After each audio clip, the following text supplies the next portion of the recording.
Um vizinho chamado Tony mora em frente à minha casa e era o mais estranho possível. Ele criava camundongos ou ratos em casa.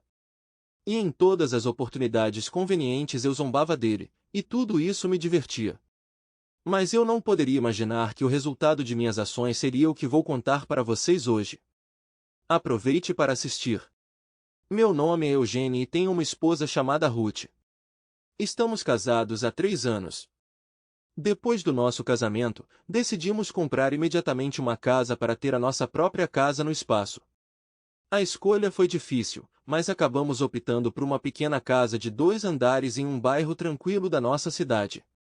Ao longo do ano, mobiliamos tudo, fizemos reformas caras, compramos móveis e até preparamos um berçário, mas ainda sem filhos. Ruth e eu tivemos problemas a esse respeito. Passamos por vários exames médicos, mas nenhum problema claro foi identificado.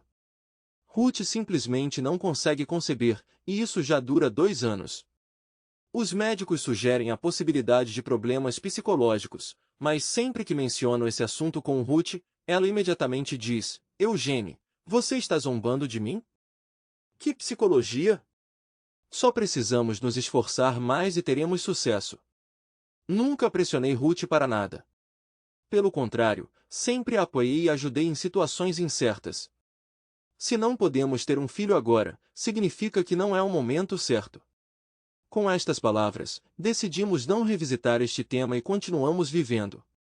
Como Ruth cuidava da casa e eu dava estabilidade financeira, ela tinha muito tempo livre e dedicava tudo às plantas. Em 3 anos, ela conseguiu criar um lindo jardim ao redor da nossa casa, e gastamos cerca de $600 por mês na manutenção do jardim e de todas as plantas. Era a atividade favorita de Ruth. Tudo foi muito bom. Achei que tivemos a sorte de conseguir um lugar tão maravilhoso, mas havia um mais. Do outro lado da nossa casa morava um vizinho peculiar. Ele não estava mentalmente doente nem nada. Ele era simplesmente estranho e até me assustou. Seu nome era Tony. Eu o conheci um mês depois de nos mudarmos. Tony bateu à nossa porta, querendo se apresentar e nos parabenizar pela nova casa, trazendo até um pedaço de bolo. Agradecemos a Tony, mas não o convidei para entrar na casa porque grandes reformas estavam em andamento. Por que você não o deixou entrar? Ficou claro que ele estava chateado, especialmente porque somos seus novos vizinhos. Precisamos manter uma conexão. Não sei. Eu não gosto desse cara. Ruth e eu tivemos uma pequena discussão sobre mostrar respeito como novos moradores do bairro, então tive que tranquilizá-la. Não pensei nesse cara e continuamos vivendo como se nada tivesse acontecido. Todas as manhãs eu via Tony mexendo em sua garagem e não tinha vontade de ser amigo dele porque ele parecia estranho. Uma noite, ao voltar para casa, notei Tony sentado na varanda, usando binóculos, espiando diretamente pelas janelas de nossa casa. Quando estacionei o carro, ele já havia desaparecido, aparentemente decidindo se esconder. Não deixei passar e fui até a casa dele. Depois de bater com força, ele abriu parcialmente a porta e perguntou: Boa noite, senhor. O que você precisa? Por que você está espionando minha casa? Que casa? Eu estava observando pássaros. Eu entendi que estava vivo por 2 motivos. Já estava escuro, então não havia pássaros para observar. E em segundo lugar, estava claro que ele não estava olhando para o céu, mas diretamente para as janelas da minha casa. Por mentir e espionar minha esposa enquanto eu estava fora, dei um soco e ele se encolheu de dor. Naquele momento, do outro lado da rua, ouvi: Eugênio, você está louco? O que você está fazendo? Foi minha esposa, que aparentemente ouviu o carro se aproximando e decidiu sair. Ela correu pela estrada na velocidade da luz e começou a gritar comigo, questionando por que eu estava dando socos e quais eram meus modos. Ela pegou o Tony e o levou até a casa dele, e eu tive que ir com eles. Se inicialmente pensei que poderia ter exagerado com o soco estando dentro de sua casa, dissipou todas as minhas dúvidas. Não posso dizer com certeza, mas havia cerca de 20 ratos na casa dele. Não sei por que ele os tinha. Talvez ele seja um químico que está fazendo experiências com eles, mas parecia horrível. Ruth sentou o ferido em uma cadeira e começou a se desculpar. Pude ver que Tony estava fingindo e isso me irritou ainda mais. Ruth perguntou sobre seu bem-estar, pediu desculpas pelo meu comportamento desviante e voltamos para casa. Durante toda a noite, Ruth me deu um sermão. Ela é uma profissional nisso, mas não conseguia ouvir. Tentei explicar meu ponto de vista e o que realmente aconteceu, mas no final tive que desistir. Amanhã farei uma torta e levarei ao nosso vizinho para que, Deus me livre, ele não denuncie a polícia. Daquele dia em diante, Tony passou a ser meu principal alvo. No ano seguinte, contei a todos os meus amigos e sempre que nos encontrávamos, visitávamos Tony, inicialmente com intenções amigáveis, mas depois começávamos a jogar lama nele. Eu não senti pena dele. Ele tentou se apresentar como uma vítima para que minha esposa tivesse pena dele. Que nojo! Então eu o provoquei com cuidado. Por exemplo, ao me aproximar da minha casa, eu poderia acidentalmente dirigir até o gramado dele ou, no meio da noite, sair e atirar pedras na casa dele sem causar nenhum dano. Se eu conseguisse pegar Tony pessoalmente, todas as armas seriam disparadas.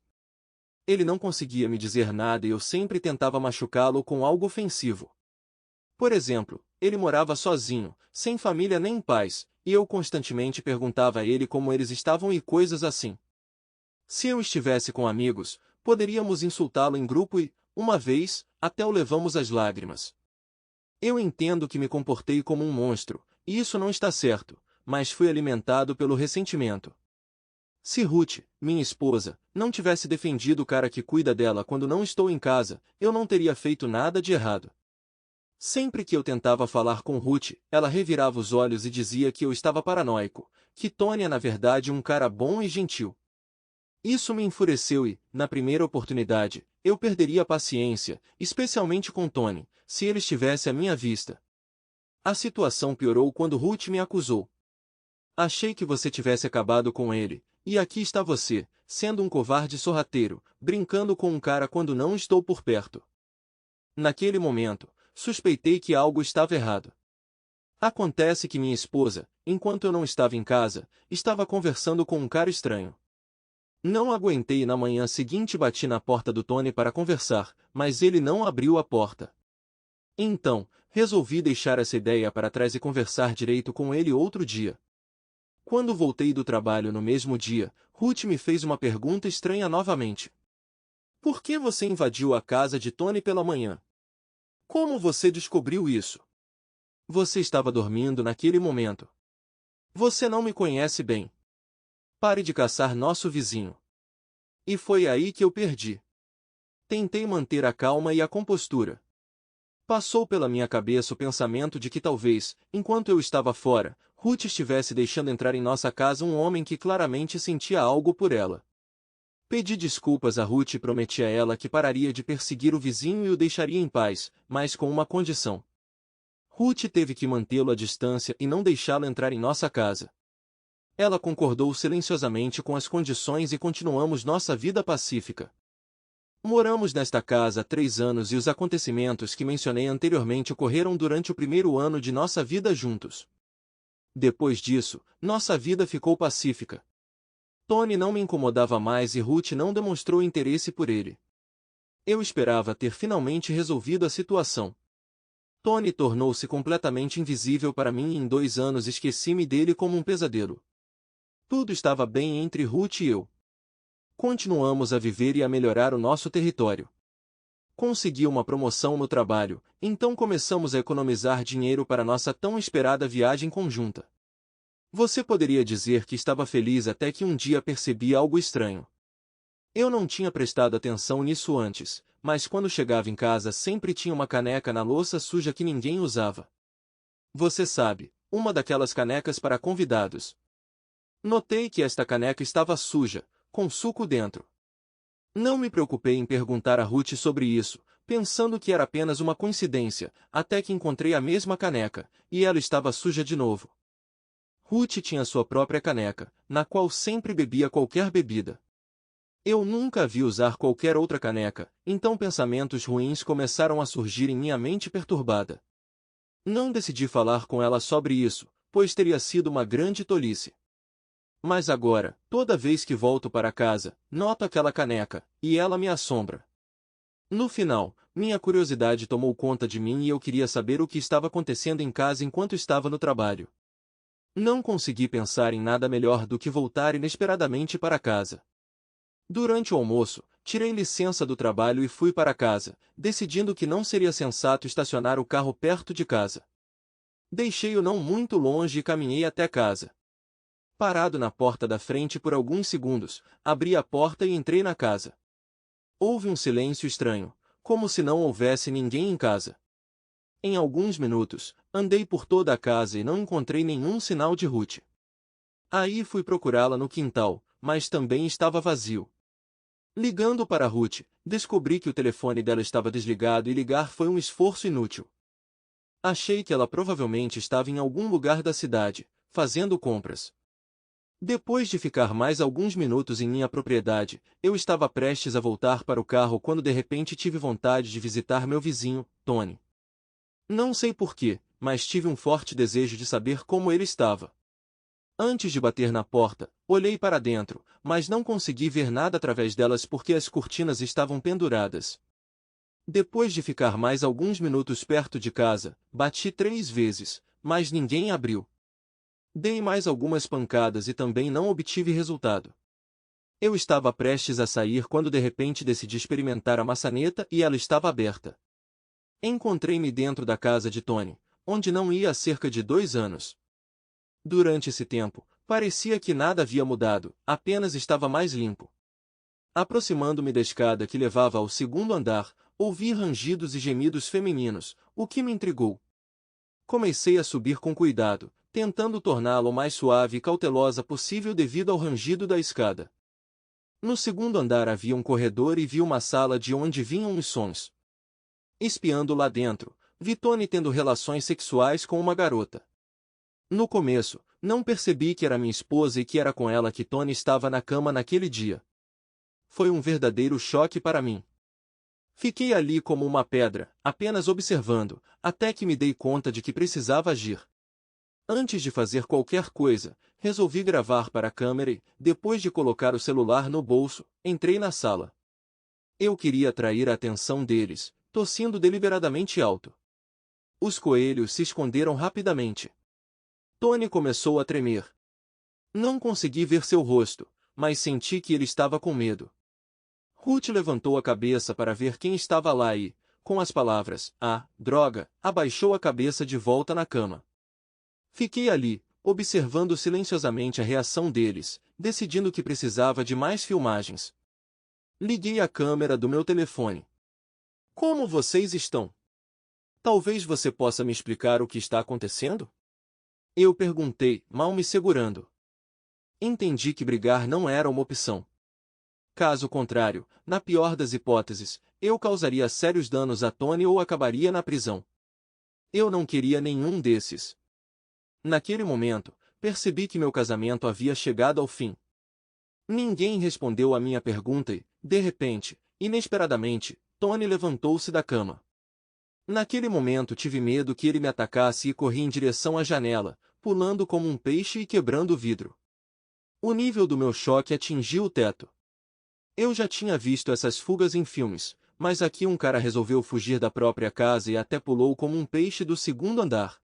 Gravei tudo isso para a câmera e Ruth começou a gritar e entrar em pânico, dizendo que precisávamos chamar uma ambulância. Aproximei-me da janela, registrei o resultado da queda, o corpo imóvel, parei de filmar e chamei uma ambulância. Ruth começou a fazer as malas apressadamente e era evidente que ela estava com muita vergonha porque não me disse uma palavra. Tentei falar com ela, mas ela apenas disse que é tudo culpa sua. Do que sou culpado? Pensei comigo mesmo e Ruth saiu correndo de casa. Ela foi até nossa casa e eu tive que esperar uma ambulância, então tive que ligar para tirar alguns dias de folga. Primeiro chegou a ambulância, seguida pela polícia, que começou a investigar o ocorrido. Ruth e eu fomos à delegacia prestar todos os nossos depoimentos, mas antes disso contratamos advogados. Ruth queria um advogado separado e tentei convencê-la de que estava do lado dela, mas ela não confiava em mim, embora devesse ter sido o contrário. Na delegacia, forneci todas as provas que tinha, inclusive gravações de câmeras de telefone, e o detetive começou a investigar o caso. Eles mandaram Ruth e eu para casa, dizendo que nos contatariam em alguns dias. Ruth ficou muito fria comigo e eu sinceramente não a reconheci. Era como se ela não fosse mais minha esposa. Em vez de tentar explicar e pedir desculpas, ela parou de se comunicar comigo e começou a me confrontar. Eu queria falar com ela para saber tudo, mas ela se recusou a se comunicar, então tive que me mudar para um hotel por um tempo. Poucos dias depois, o detetive nos contatou e informou que Tony estava vivo, mas apresentava ferimentos graves. Foi uma boa notícia para mim. Eu ainda o odiava, mas no nível humano, sentia pena dele. Afinal, quem em sã consciência pularia de uma janela? O detetive disse que ainda teríamos que esperar porque a investigação estava em andamento e que tudo dependeria do depoimento de Tony. Alguns dias depois, Ruth me ligou e me pediu para assinar os papéis do divórcio. Comecei a gritar com ela ao telefone, exigindo explicações, mas ela simplesmente desligou. Eu estava fora de mim porque tudo deveria ter sido ao contrário. Ruth deveria ter recebido de mim os papéis do divórcio e deveria querer me contar tudo. Em vez disso, eu estava fazendo isso. Irritado, fui para nossa casa e tivemos uma discussão acalorada. Ruth me culpou por tudo, dizendo que era minha culpa ela ter me traído com Tony. Ela confessou que me traiu 8 meses depois de nos mudarmos para casa, e seu caso com Tony continuou até hoje. Enquanto eu estava no trabalho, ela passou o dia inteiro com ele e se apaixonou por ele.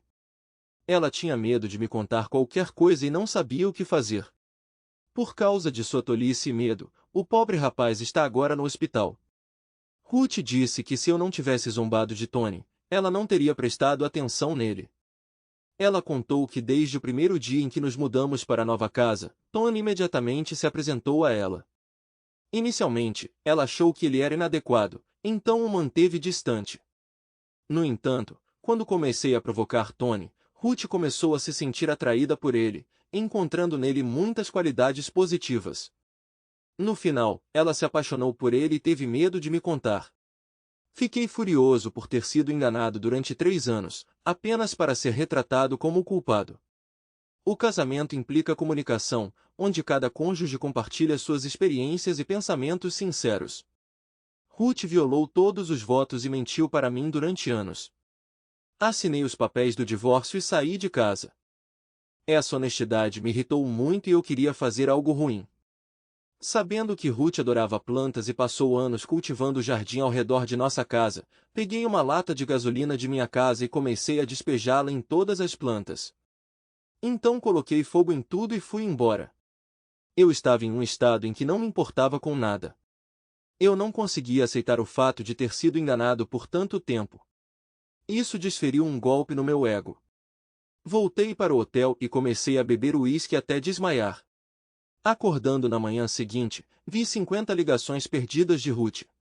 Decidi ir até ela primeiro para descobrir o que estava acontecendo. Eu vi nossa casa. Estava intacto, mas havia cinzas ao redor. Decidi apenas passar de carro. No mesmo dia, o detetive me chamou para interrogatório. Eles haviam compilado um caso e me convocaram para esclarecer alguns detalhes. O detetive me informou que Tony havia apresentado queixa contra mim por invadir sua casa sem permissão, e o que aconteceu com Tony foi considerado um incidente acidental. Dei um suspiro de alívio.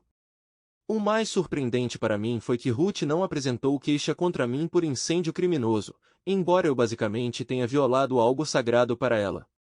Mas eu tinha certeza de que ela entendia do que se tratava. Uma semana depois, Ruth e eu concordamos que eu viria buscar o resto das minhas coisas em casa. Enquanto recolhia minhas coisas, resolvi perguntar a ela, se eu não tivesse notado a caneca, por quanto tempo seu caso teria durado e você o teria escondido de mim. Ela respondeu que não sabia e se arrependia profundamente. Não sei porquê, mas não guardei nenhum rancor dela. Todas as minhas emoções negativas simplesmente me abandonaram e conversei com ela como amiga, provavelmente porque ainda a amava. 3 meses depois, nos divorciamos oficialmente. Eu queria deixar a casa para Ruth para que ela pudesse morar nela. Achei que ela iria morar com Tony, mas Ruth começou um relacionamento com ele. Ela acreditava que sua vida piorou por causa dele e se odiava por me trair. No final, vendemos a casa e dividimos o lucro pela metade. Como Ruth nunca trabalhou, continuei a apoiá-la financeiramente. Mantivemos uma boa ligação, mas agora apenas como amigos. Foi difícil para mim deixar essa mulher ir, então queria mantê-la perto de mim. Tony exigiu de mim uma indenização no tribunal e eu fiz um acordo com ele. Eu queria esquecer essa pessoa como um sonho ruim. No final, minha vida continuou do mesmo jeito, só que agora eu estava sozinho, sem namorada e sem esposa. Sinto-me um tanto culpado, pelo menos por não ter passado tempo suficiente com Ruth, e ela teve que buscar o apoio de outro homem. Mas talvez minha esposa sentisse uma criança no nosso vizinho, alguém que ela desejava, pois essencialmente eu maltratei e ela o defendeu. Obrigado por ouvir minha história. Por que a esposa do personagem principal cometeu adultério? Acreditamos que o personagem principal percebeu que sua esposa não o ama mais, e de que adianta abraçar alguém se não for mútuo? O personagem principal ama a ex-mulher, caso contrário não manteria contato com ela. O que é triste. Não se esqueça de se inscrever em nosso canal e curtir. Boa sorte!